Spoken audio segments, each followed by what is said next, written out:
Okay.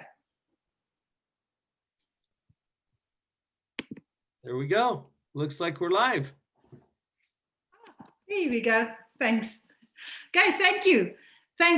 So today in our series, let's explain A to Z, everything a parent needs to know about sex from A to Z, to talk to their child about sex. Dr. Paul Jenkins is joining us. Thank you, Dr. Paul, for joining us today. Thrilled to be with you, Natasha. This has been something that we've looked forward to for some time now. Yes, we were trying a few times, but at least we are now today. So I'm really privileged for you to be here. So we skipped a few of our letters from A to Z. So we skipped to P because you're the positivity guy and you asked for P for positivity. So for those who don't know Dr. Paul, he's a clinical psychologist, an author, a public speaker, and he's the leading professional and expert in the field of positivity. So we're really honored to have you here, Dr. Paul. Well, thank you so much. Yes, positivity is, I think it applies to every aspect of our life. And it'll be fun to kind of chat with you a little bit today about how that relates to talking to our kids and some of the things that you specialize in. Yes. So yeah, I specialize in talking about the sensitive issue, sex, and I want to focus on how to start the conversation positively. And I tend to find that parents normally, the first interactions in this day and age is actually quite a negative interaction because the kids are caught out doing something that's maybe not good on the internet, or they heard some stories and stuff, and the talk doesn't start positive. So maybe we can, as parents, use this opportunity to learn from you how to start the conversation positively. And I always say, if you want to start positive, you need to start talking first. That's the place to start. When you start the conversation first, it tends to be more positive. Even if it's a sensitive issue, it tends to be more positive than waiting for something bad to happen and then need to fixing that. Yes. I agree. I think being proactive and initiating that conversation well in advance of any problems that come up is going to help to steer it in a more positive direction. But here's the other thing, and a lot of parents don't really recognize this right off of the bat. It is what it is. Now that can be a little annoying to some people, just to hear that. But here's the thing, it is what it is. And what your kids are getting into, or what you're concerned about as a parent, it simply is what it is. It could always be worse. And it could always be better, right? Now, this is important to understand, because sometimes we will react immediately to something that's going on with our kids and assume that it is the worst thing that could ever happen. Well, I'm sorry, it's not the worst thing that could ever happen. I got an emergency page. This is back in the days when we wore pagers. Okay, the little beeper that goes on your belt, right? I got a page from a mom. It was about 3 o'clock in the morning. Okay, and she was in a crisis. I had to call her, right? Because it's just a pager. It's just a beeper that goes off. And I called the number that I got from my pager, and she was just in hysterics. I got her calmed down a little bit. Okay. And she said, thank you for calling. We're in a real crisis right now. Ma'am, tell me what's going on. She said, I can't believe it. It's just, I never thought this would happen to our family. And okay, tell me what happened. She said, it's my son. Okay, is your son okay? Well, he's here. He's all right. Well, what's going on? He's been smoking marijuana.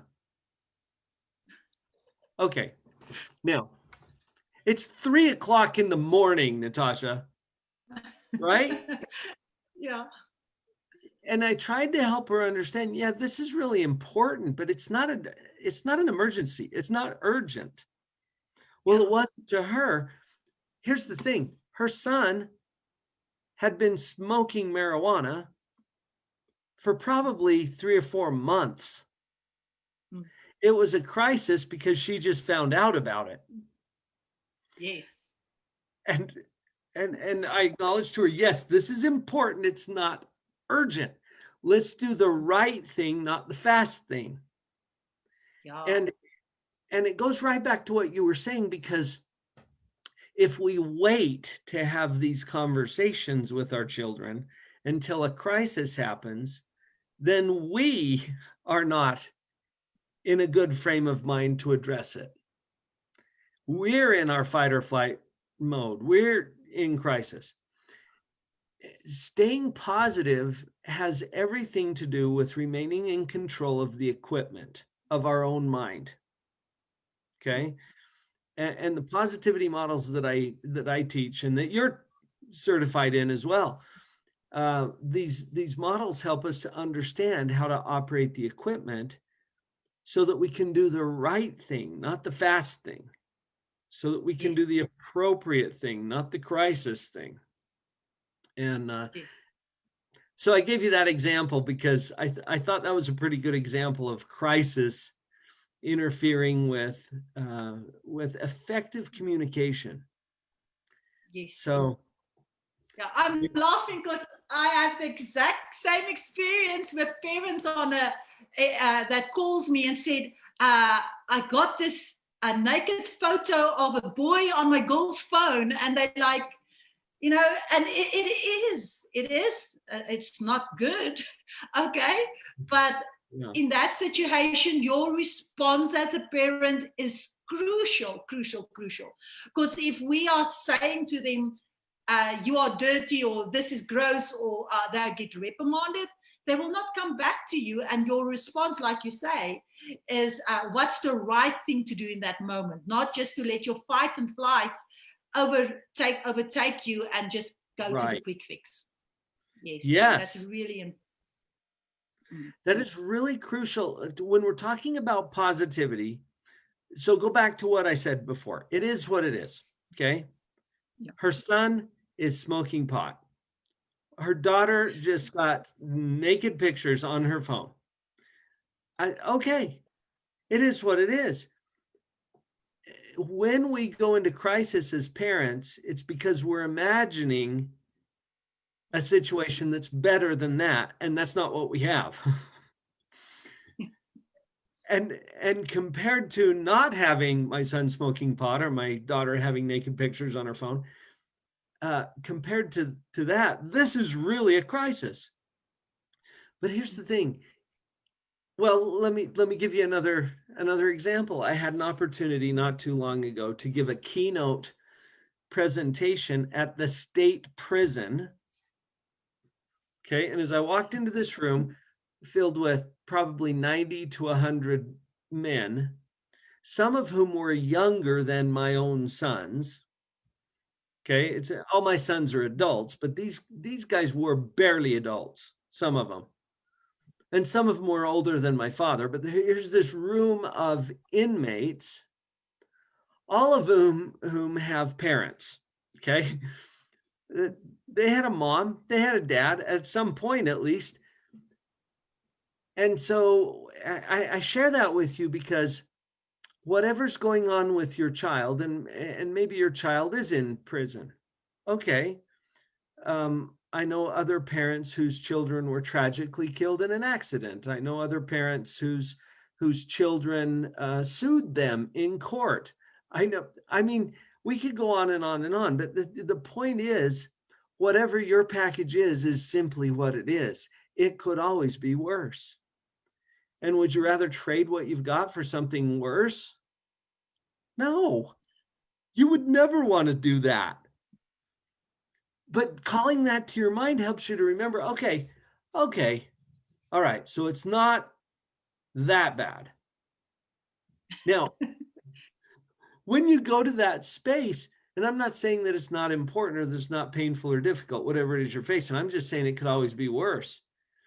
And positivity is about putting this in perspective and accepting what it is in more of a peaceful way, which allows the blood flow. I could tell you all about the neuropsychology around this too, but it allows the blood flow to return to the part of your brain that you need for problem solving, logic, reason, rational thought, compassion, empathy, forgiveness. All those higher cognitive functions get shut down when we go into fight or flight mode.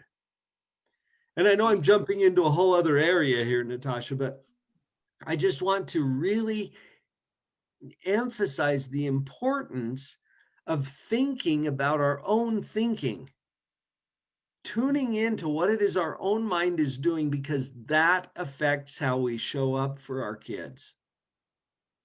And you can't always change what it is. I mean, we're going to move forward and do something appropriate, once the crisis occurs, but we have to do that with a rational mind and not a fight or flight mind.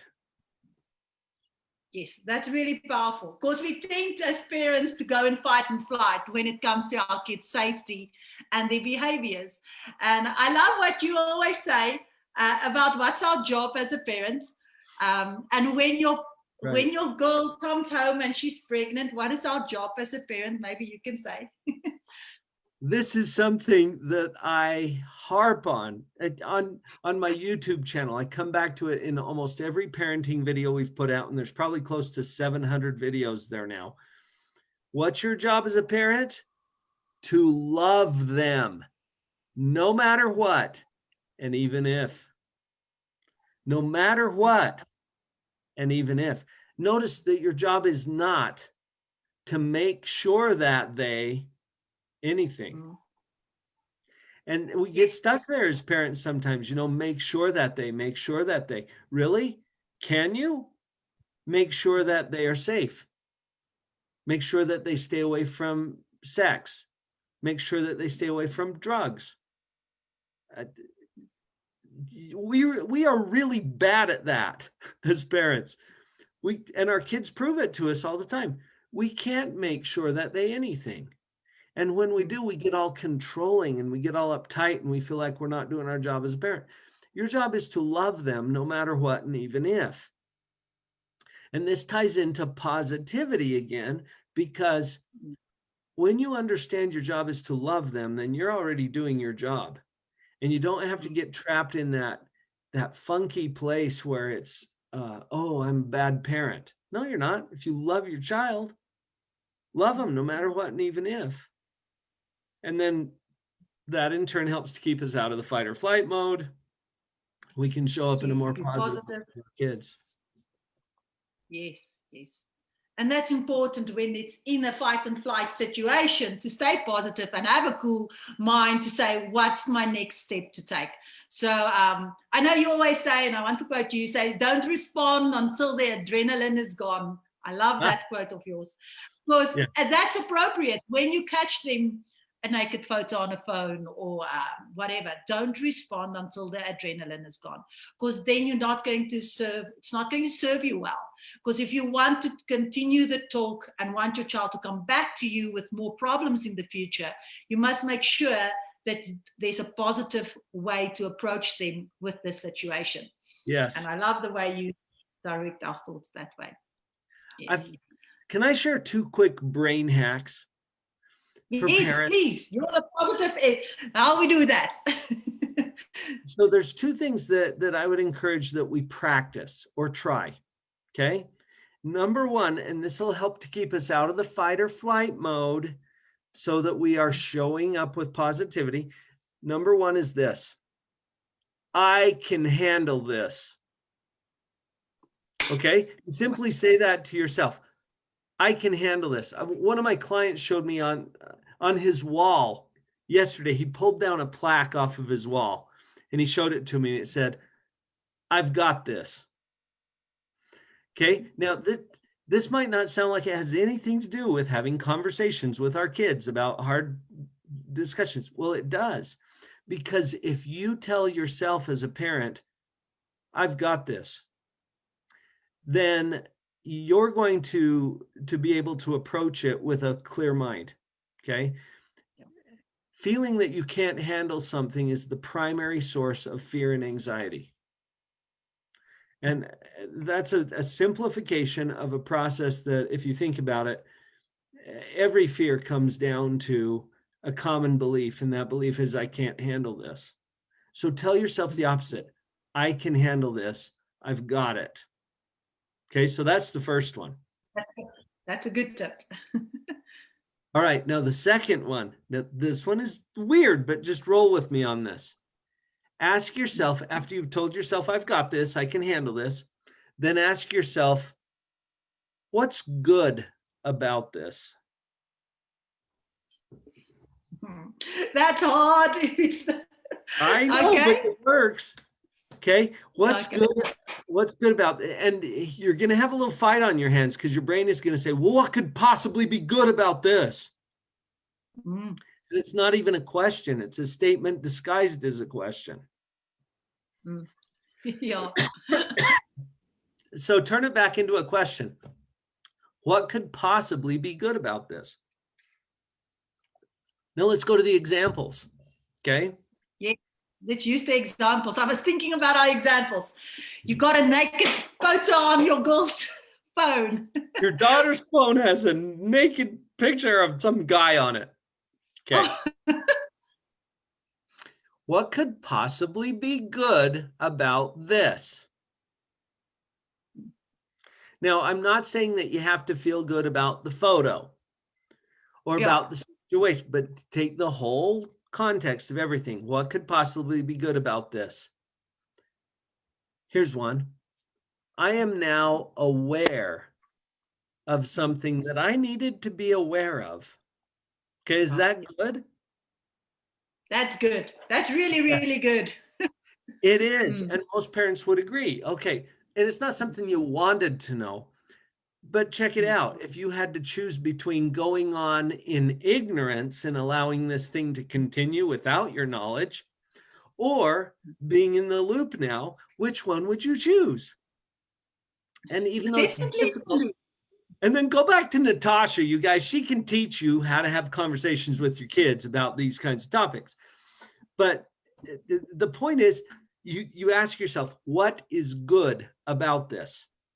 And then you keep looking until you find something, because there's upsides and downsides to everything.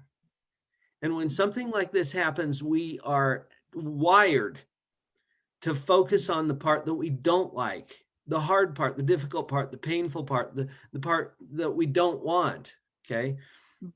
It's just the way our brains are wired. So you're going to have to intentionally ask yourself, what's good about this? And find it. Okay. Now you might also find, let's use the same example. Take a moment and imagine all the ways that it could be worse. And it might be hard in the moment, but I guarantee it could be worse. Okay, so instead of finding nude pictures on your daughter's phone, you find a nude man in her room. Okay, that's much worse. That might be worse, right? Now, I know this is a little twisted, but just roll with it, because your brain is going to process it differently when you realize, oh, it's not as bad as it could have been. Yes. Okay. Or finding your daughter killed. Okay, now I'm getting kind of extreme, but I know people who have had that experience. Yes. Has your daughter been abducted or murdered or raped? That's hard. That's difficult things to talk about. Yes. And now we go back to, well, that's not what we've got. We've got a nude picture on her phone. Okay, which one would you prefer? Right? Now, and I'm not saying that it's good that you found this nude picture on her phone. I'm saying it is what it is. Okay? Take a moment to ask what's good about this. And one of the things that's always good about what you've got is that it's not worse. Yeah, it's not worse. Is well, that I think about that is weird, but it is a good mind trick, because it puts you in a better place to show up for your child now, because you can show up. Yeah. I've got a letter that I sometimes read to parents, and I've taken the time to really elaborate it. And maybe you've seen some of these on YouTube or whatever, where there's a note that the son leaves on the pillow, and it says, "Dad, I couldn't tell you what was going on because I knew you wouldn't approve, and I've run away with Sadie, and we're pregnant, and we're expecting a child, and she's almost getting off of her drugs now, and her probation officer says she's doing really well." And it goes through this whole thing. And then at the bottom it says, "Just kidding. None of that is true. I'm at Ethan's house. My report card is in the desk. Please call when it's safe to come home."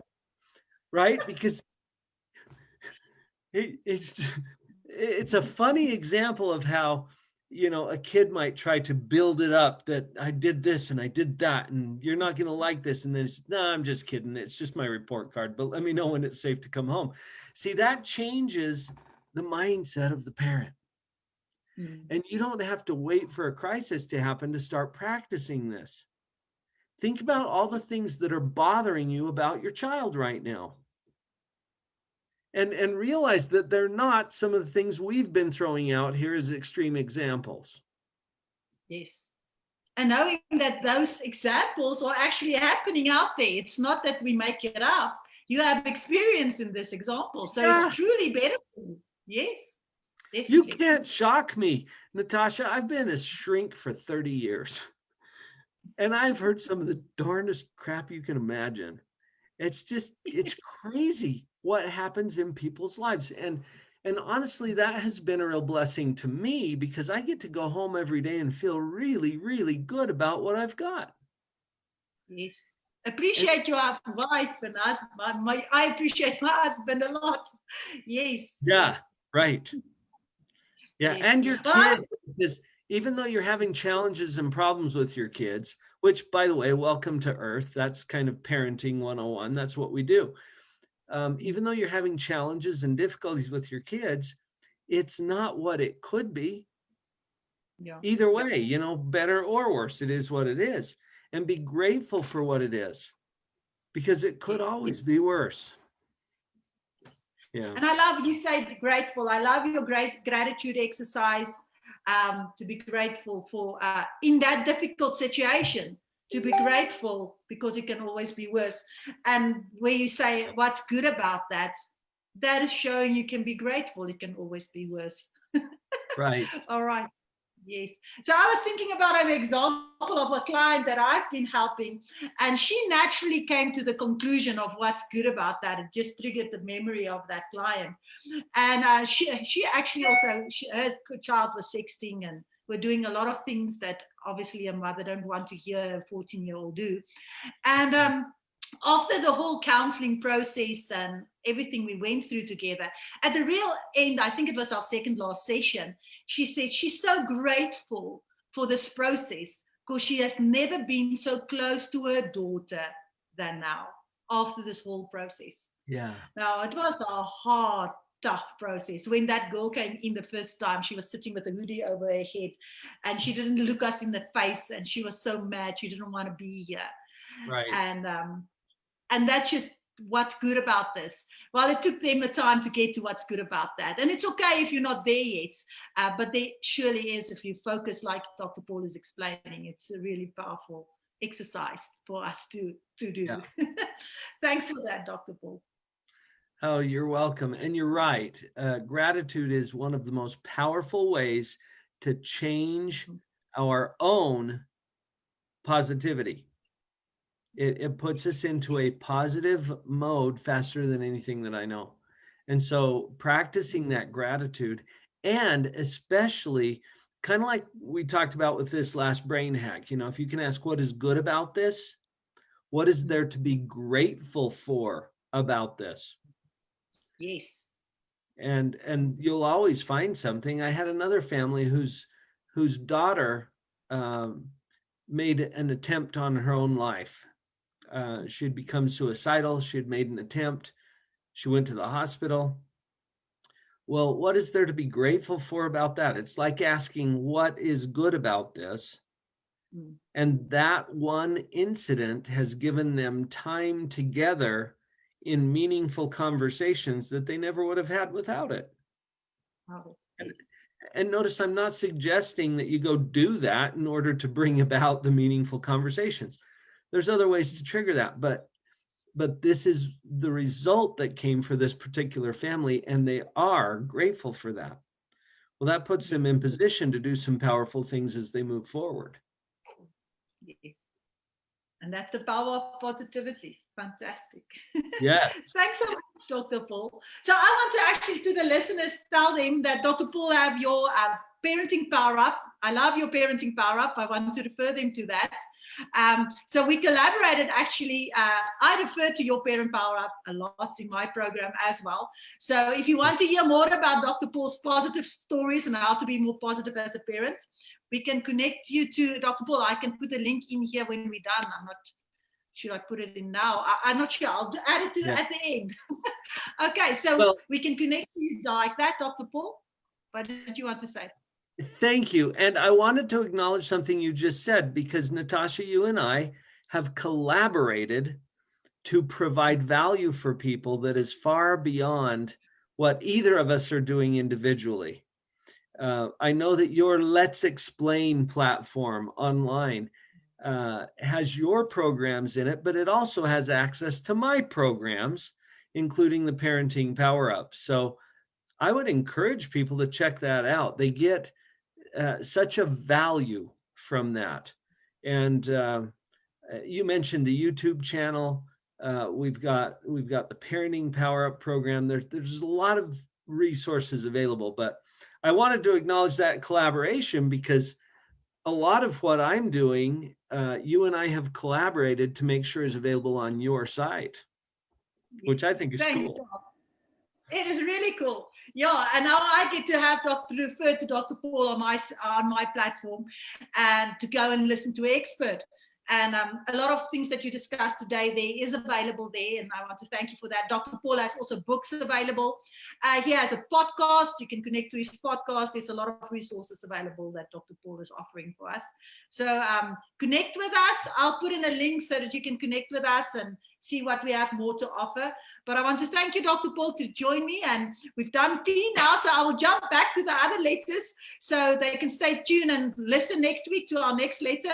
We'll go back to the other letters and see how we can get everything we need to do to approach this topic, the talk, positively. Thanks so much for joining us today, Dr. Wonderful. Thank you. Thank you so much. Bye-bye. Thank you.